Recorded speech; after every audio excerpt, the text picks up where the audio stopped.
The food that you put in your body is incredibly important, not just for the growth and development of your baby, but for how you feel, how you process your day and your emotions, how your mind works, how clear it is, how foggy it is.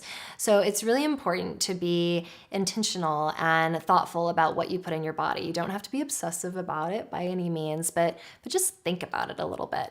And I really encourage you to create a nutrition plan with your care provider, because the food, the nutrients that you need, the supplements that you might need to take are really determined by your medical history, any special circumstances that you might have. You might have dietary restrictions. Maybe you're gluten intolerant, lactose intolerant. Maybe you choose to be vegan. So there's a lot of considerations there. And it's really important to create a customized plan, again, with the person that knows your medical history.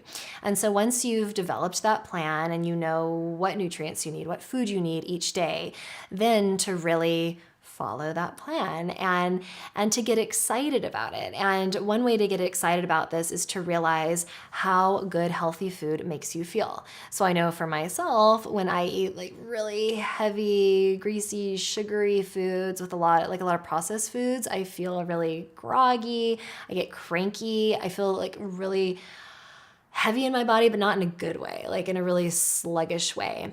And it doesn't serve me. Some days I like fall asleep at 4 for a few hours because I just can't function. And a lot of times it's from the food. I can look back on the days that I felt like that, and I can almost directly correlate it to the food I ate. So start to think about how food makes you feel. And there might be some like healthy foods that really don't make you feel that good. So notice that as well. And a way to start connecting with your food and slowing down a little bit when we eat. I used to be somebody that would just like shovel my meal in to get on to the next activity, and I never really thought about the food I was eating. And then I would usually get hungry and I would overeat, and I just didn't have a healthy relationship with food. So in my book, I write about the idea of what I call poetic eating.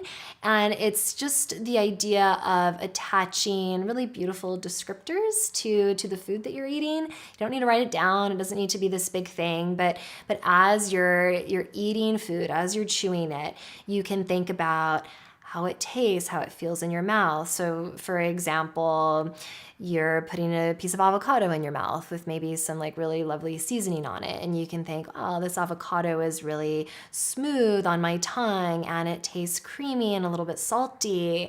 And as it moves down through my body is perfectly able to absorb the nutrients from it and release what's not needed. And my baby is receiving nutrients from this, and really have this like really beautiful dialogue running through your mind as you eat your food. And again, this helps you slow down, which can help to avoid overeating and heartburn and all of that stuff that used to derail me, at least when I was pregnant. So be really intentional about the food that you put in your body.